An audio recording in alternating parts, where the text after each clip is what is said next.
మొన్న వరద వచ్చింది ఏరియా మొత్తం మునిగిపోయింది అన్నారు. మీ ఇల్లు మునిగిపోయింది మునిగిపోయింది మొత్తం. మొత్తం మునిగిపోయింది.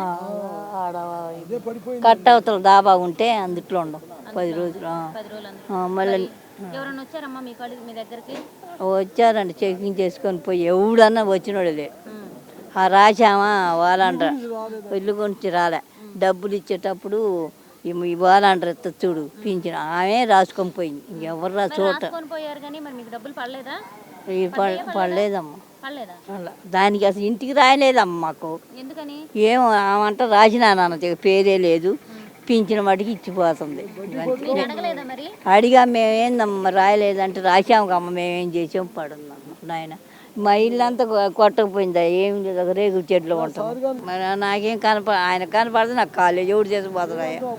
ఏడన్నా బత్తాలు బియ్యం పంచారులే కానీ ఏళ్ళకి డబ్బులు సగం మందికి వచ్చినాయి, సగం మందికి రాలే. అది ఏడుతున్నారు జనం. ఇంత ఇల్లు ఇదంతా ఆగమైపోయింది కదా, ఎవరన్నా వచ్చి మరి మీకు మళ్ళీ ఇల్లు కానీ ఏదన్నా వేసిస్తామని ఏమి అసలు ఒక్క మాట ఒక్క వ్యవహారం లేదు. 2 రేగుల కింద ఉన్నా అది పడిపోతే చచ్చిపోవడమే. 12 రోజులు పైన కూర్చొని అన్నం నీళ్లు లేకుండా, కనీసం మంచినీళ్ళు తాగడానికి కూడా లేకుండా ఎక్కడి నుంచో ఎక్కడో వేసేస్తే మాకు ఎక్కడ వస్తాయి మేడం, మాకు ఎక్కడ వస్తాయి, మాకు రావు. గవర్నమెంట్ నుంచి వచ్చే డబ్బులు కూడా వచ్చిన వాళ్ళకే వచ్చినాయి మేడం.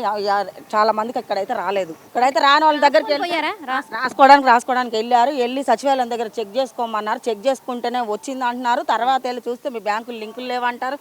ఒక్కటికి 4 సార్లు కాళ్ళు ఒంట్లో బాగాలను తిప్పితే మేము ఎలా తిరగలుగుతాం మేడం. మాకు ఇచ్చే సాయం కూడా ఇలా చేయండి అమ్మ, ఇలా చేసుకోండి అమ్మ అని అంటే ఏదో ఇంటి ముందుకు వచ్చి ఇచ్చినా దాంతోటన్నా మేము తృప్తి పడేవాళ్ళం. అది కూడా లేదు. లేకుండా బ్యాంకులకి వెళ్ళండి, లేకపోతే సచివాలయాలకు వెళ్ళండి, వాళ్ళు కరెక్ట్గా మాకు సమాధానం చెప్పేది ఏం లేదు. ఎంప్లాయీస్ కానీ కరెక్ట్ సమాధానం చెప్తున్నారు మీకు? అసలు చెప్పలేదు. చెప్పడం మీ పేరు వచ్చింది అంటున్నారు, వెళ్ళి బ్యాంక్ వెళ్ళి చూసుకోమన్నారు. మాకేం తెలుసు అమ్మ, పైనుంచి ఇలా ఇంకేం మాట్లాడతామండి. బ్యాంకుల దగ్గరికి వెళ్ళారా? మీకంటే బ్యాంకుల దగ్గరికి వెళ్ళాము, చూసుకుంటే ఇప్పుడు అసలు ఖాళీ లేదు కదమ్మా, ఇది లేదు అది లేదని ఇప్పుడు ఏదో పెట్టేస్తే మేము అవన్నీ చూసుకొని రావాలంటే ఇంక దీనికి 4-5 వేలు ఖర్చు అవుతుంది. ఇప్పుడు ఏమంటున్నారు, దాంట్లోనే 5,000 6,000 అలా అయిపోతాయమ్మా, మీకు వచ్చే డబ్బులు వస్తాయి. అది 5-6 రోజుల తర్వాత 10 రోజుల తర్వాత రండి బ్యాంకుల దగ్గరికి అని చెప్తున్నారు.